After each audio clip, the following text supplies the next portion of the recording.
जय हिंद दोस्तों, मेरा नाम है संजय कुमार। जैसे आप लोगों को पता है, बिहार डीएलएड का आपका एंट्रेंस का आपका फॉर्म फिलअप हो रहा है। तो जो लोग भी अभी तक फॉर्म अप्लाई नहीं किए हैं बिहार डीएलएड का, वो अप्लाई कर दे और इसका एग्ज़ाम बहुत जल्द ही आपको देखने को मिलेगा। तो अगर अभी तक आप लोगों ने इसका तैयारी शुरू नहीं किया है तो जल्द ही तैयारी शुरू भी कर दे। मेनली इसका जो पैटर्न आप लोग को पता ही होगा, मैट्रिक लेवल का पैटर्न होता है। और हम इसमें आपको जो प्रीवियस ईयर पेपर जो हैं, जो एग्ज़ाम हुए थे, वही हम सीरीज अभी चला रहे हैं। अभी 2023 में जो आपका एग्ज़ाम हुआ था उसका सीरीज चला रहे हैं। इसके बाद 2024 में जो एग्ज़ाम हुए होंगे उसका भी हम क्वेश्चन डिस्कस करेंगे। तो चलिए आज स्टार्ट करते हैं हम विज्ञान के प्रश्न। देखिए किस टाइप से जो है ना आपका विज्ञान के प्रश्न पूछे गए हैं, और आगे भी आपको सेम ऐसे ही पैटर्न रहने वाला है। तो आप अच्छी तरह तैयारी करें, और जो भी आपको कोई हेल्प हो तो आप कमेंट बॉक्स में आप बता सकते हैं। तो चलिए स्टार्ट करते हैं आज का प्रश्न। देखिए पहला प्रश्न है आपका, क्रिप्टोगैम। क्रिप्टोगैम है क्या, माने क्रिप्टोगैम क्या है?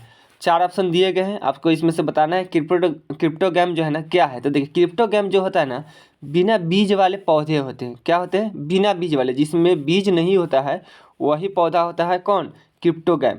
तो ऑप्शन नंबर ए आपका सही हो जाएगा। नेक्स्ट और अगला प्रश्न है आपका, इजी प्रश्न है आपका, आनुवंशिकता का जनक कौन है? ये जो है ना जेनेटिक्स जो होता है, आनुवंशिकता होता है, उसका जनक कौन है? तो ये आनुवंशिकता का जो जनक होता है ग्रेगर जोहान मेंडल, ये है ग्रेगर जोहान मेंडल, जो मटर के पौधे पर इन्होंने प्रयोग किया था, इस्तेमाल किया था। तो ये है आनुवंशिकता के जनक हो गए ग्रेगर जोहान मेंडल। नेक्स्ट अगला प्रश्न है आपका,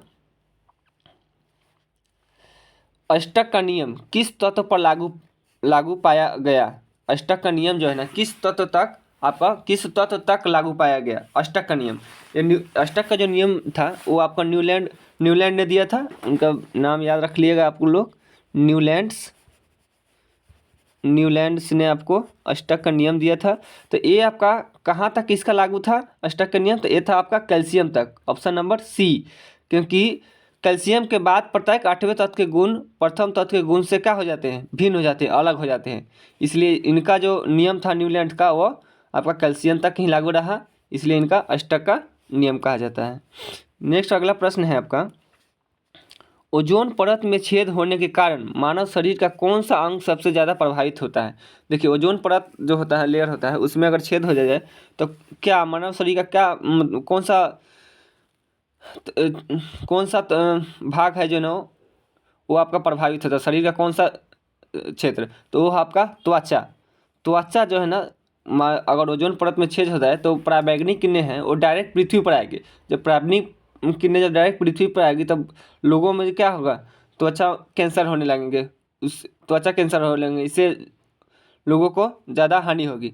और इसका ये आपका ओजोन परत छेद होने के मानव शरीर में कौन सा अंग प्रभावित होता है? तो त्वचा। और इसका कारण क्या है? ये ओजोन परत में छेद होने का कारण क्या है? तो सी एफ सी यानी क्लोरोफ्लोरो कार्बन बोलते हैं इसको। ये रेफ्रिजरेटर हो गया, एसी हो गया, इन सब में से जो निकलते हैं, रे निकलते हैं, वो इसी CFC का ही कारण होता है। इनसे निकलते हैं रे, CFC। तो क्लोरोफ्लोरो कार्बन इसका ओजोन क्षरण का मेन जिम्मेदार होते हैं। नेक्स्ट अगला प्रश्न है आपका, अधिकांश कवकों की कोशिका भित्ति किसकी बनी होती है? देखिए कवक कोशिका भित्ति जो बनी होती है वो किसकी बनी होती है? कैटीन के कवक की कोशिका भित्ति किसकी बनी होती है? तो वो होता है आपका कैटीन के। नेक्स्ट अगला प्रश्न है आपका, ये देखिएगा, ये आपका दिया गया है, परमाणु में न्यूट्रॉन की संख्या कितना है बताना है आपको। परमाणु में न्यूट्रॉन की संख्या पूछे। देखिए इसका फॉर्मूला होता है, न्यूट्रॉन की संख्या अगर निकालना हो आपका, n निकालना हो आपका, न्यूट्रॉन निकालना हो, तो ये होता है आपका द्रव्यमान संख्या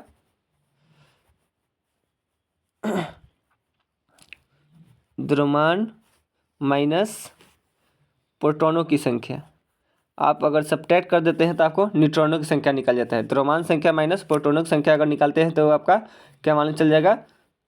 आपका न्यूट्रॉनों की संख्या मालूम होता है। इसमें आपको ये जो दिया गया है, इसमें आपका कौन सा आपका द्रव्यमान संख्या कौन सा होगा?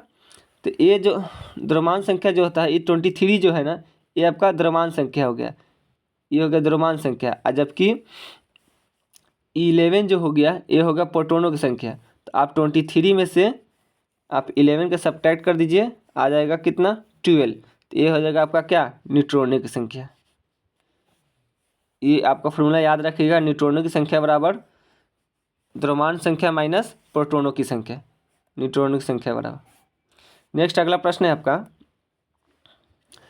पदार्थ का वर्गीकरण किस आधार पर होता है। कोई भी पदार्थ है उसका वर्गीकरण किस आधार पर होगा। तो उसका जो वर्गीकरण होगा उसके भौतिक और रासायनिक गुण के आधार पर होगा। किसके आधार पर, भौतिक और रासायनिक गुण के आधार पर। नेक्स्ट अगला प्रश्न है आपका, पाइरूवेट विखंडन के उपरांत कार्बन डाइऑक्साइड जल तथा ऊर्जा देता है। ठीक है, पाइरूवेट विखंडन के उपरांत कार्बन डाइऑक्साइड जल तथा ऊर्जा देता है। यह क्रिया कहाँ संपन्न होती है। तो ये जो क्रिया आपका संपन्न होती है कहाँ पर संपन्न होती है, तो ये होती है आपका माइटोकॉन्ड्रिया में। आपका पाइरूवेट अम्ल जो टूटता है वो आपका कहाँ पर टूटता है, तो वो जगह है आपका माइटोकॉन्ड्रिया। वहीं पर आपका ऊर्जा का निर्माण होता है जिसे बोलते हैं एटीपी। क्या बोलते हैं इसको, एटीपी। एटीपी जिसका फुल फॉर्म होता है adenosine triphosphate. ATP adenosine triphosphate ATP का फुल फॉर्म होता है, यहीं से आपका ऊर्जा मिलता है।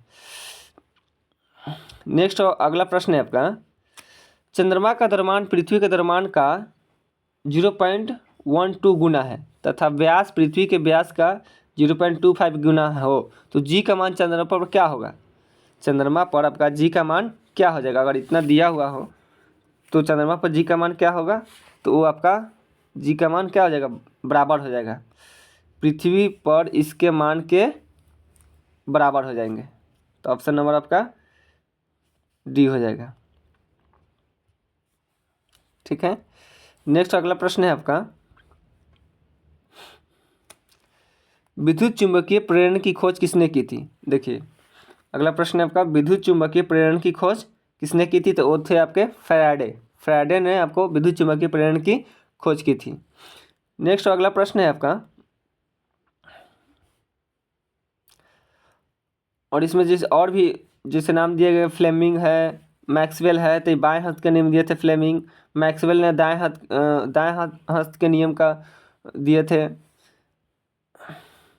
अगला प्रश्न, निम्नलिखित में कौन सा जीवाश्म ऊर्जा नहीं है। जीवाश्म ऊर्जा है, इनमें से कौन सा जीवाश्म ऊर्जा है, तो आपका कोयला जो है ना, कोयला आपका जीवाश्म ऊर्जा है। कैसे, क्योंकि कोयला जो है ना आपका पृथ्वी के भीतर जो है ना लाखों वर्षों दबे मृत पौधे पेड़ पौधे अवशेषों को जो है ना वो उच्च ताप और दाब पर पृथ्वी के भीतर लाखों वर्षों मृत दबे रहते हैं। उसके बाद मृत पौधे अवशेषों से प्राप्त होते हैं, इसलिए इसे जीवाश्म ईंधन भी कहा जाता है। कोयला में मुख्य रूप से क्या पाया जाता है, कार्बन पाया जाता है। कोयला में कार्बन बहुत साल तक अगर मिट्टी के अंदर रहते हैं उसके बाद जो है ना कोयला का निर्माण होता है, इसलिए जीवाश्म ईंधन है। नेक्स्ट अगला प्रश्न है आपका, समुद्र तल की गहराई ज्ञात करने के लिए समुद्री जहाज में किस विशेष तकनीक का उपयोग किया जाता है। तो वो आपका क्या है, सोनार। सोनार जिसका फुल फॉर्म होता है sound navigation and ragging. Sound navigation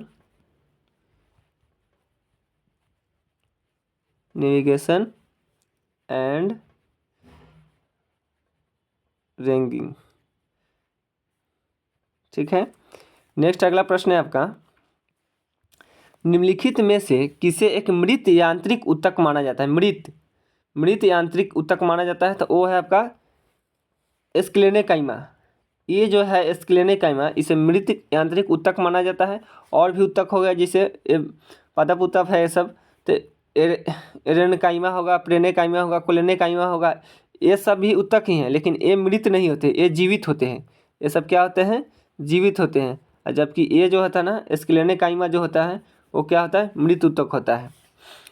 चलिए नेक्स्ट अगला प्रश्न है, एमीटर को विद्युत परिपथ में किस क्रम में जोड़ा जाता है। एमीटर जो होता है उसको विद्युत परिपथ में किस क्रम में जोड़ता है, तो इसको जो है ना श्रेणी क्रम में जोड़ा जाता है। कैसे, श्रेणी क्रम में। और इस एमीटर का उपयोग किस लिए होता है, इस यंत्र से किसी भी विद्युत परिपथ की धारा मापी जाती है। धारा आपका जो है ना करंट जो है ना इस एमीटर से आपका मापा जाता है। नेक्स्ट अगला प्रश्न है आपका, एक बस की चाल 10 सेकंड में 36 किलोमीटर प्रति घंटा है, 36 किलोमीटर प्रति घंटा से 72 किलोमीटर प्रति घंटा हो जाती है। तो इसका त्वरण निकालना है, एक्सीलरेशन निकालना है, त्वरण। तो एक्सीलरेशन का आपका फॉर्मूला होता है v minus you by T. आप मैट्रिक में पढ़े होइएगा, त्वरण का formula v minus you by T. v जो होता है आपका अंतिम वेग होता है, ये अंतिम वेग होता है, अंतिम वेग माइनस प्रारंभिक वेग, ठीक है। अब बाई टी होता है, समय होता है। तो यहाँ देखिए टी यहाँ पर जो निकलेगा, समय जो आपका सेकंड में है, ये सभी क्या है, ये सभी आपका आवर में है। तो इसको आप मेनली ऐसे निकाल सकते हैं, 72 माइनस 36, यानी अंतिम वेग में से प्रारंभिक वेग घटा दीजिएगा, और उसके बाद समय आपका 10 सेकंड है, 10 लिखिए। और इसका जो आप घटाइएगा, तो ये जो है ना, आपको मीटर प्रति सेकंड में चेंज करना होता है। मीटर प्रति सेकंड चेंज करने के लिए आपको 5/18 5/18 से आपको क्या करना होगा, उसमें भाग देना होगा। तो इसमें घटाइए तो आपका 72 में से 36 घटाइए तो 36 आएगा, और इसको 5/18 कर दीजिए। अब 22 समय 10 है, 18 है तो 18 दूना 36, 5 दूना 10 बाई 10, यानी 1 आ जाएगा इसका आंसर। इसका आंसर आपका क्या आ गया, 1 मीटर पर सेकेंड जो है ना आपका स्क्वायर आंसर हो जाएगा, त्वरण, एक्सीलरेशन। नेक्स्ट और अगला है, रेटिना प्रकाश को परिवर्तित करता है। रेटिना जो है ना प्रकाश को परिवर्तित करता है कब? 4 ऑप्शन दिए गए हैं। तो इसमें से होता है विद्युत सिग्नल में। विद्युत सिग्नल जो होता है उसमें आपका रेटिना उसको देखता है और अपने मन में सोचता है, फिर उसको क्या करता है, उसको परिवर्तित कर देता है। मस्तिष्क उसको फिर उसको देखने का आभास होता है कि हम कोई चीज़ देख रहे हैं। तो ये आपका विद्युत सिग्नल में रेटिना प्रकाश को परिवर्तित करता है। नेक्स्ट अगला है आपका क्रेब्स चक्र का एक महत्वपूर्ण उत्पाद जो एटीपी संश्लेषण करता है, इनमें से कौन सा होगा? तो ये हो जाएंगे आपका NADH। NADH जो है ना क्रेब्स चक्र का एक महत्वपूर्ण उत्पाद है जो एटीपी संश्लेषण करता है। नेक्स्ट अगला प्रश्न है आपका, अगर कोई X ऑक्सीजन से क्रिया करके X का ऑक्साइड बनाते हैं तो लाल लिटमस पत्र को नीला कर देता है, तो तत्व क्या है? देखिए रेड टू ब्लू कर रहा है, ब्लू माने नीला, रेड टू ब्लू। तो इसका होता है, इसका आपका बहुत ही एक ट्रिक होता है, सिंपल ट्रिक होता है, BRB याद रखिएगा, BRB। बी से होता है बेस माने होता है क्षारीय। तो बेस जो है ना रेड को क्या करता है, ब्लू में कन्वर्ट करता है, माने लाल को आपको नीला में कन्वर्ट करता है। BRB यानी बेस रेड टू ब्लू, माने नीला, बेस माने होता है क्षारीय। क्षारीय जो है ना, क्षारीय जो है आपको लाल से आपको नीला में कन्वर्ट कर देता है। क्षारीय क्या होता है? अधातु होता है, धातु होता है, प्लास्टिक होता है, क्या होता है इसमें आपका क्षारीय क्या होता है? क्षारीय आपका धातु होता है। धातु जो होता है आपका क्या होता है? क्षारीय होता है। अधातु जो होता है अम्लीय होता है।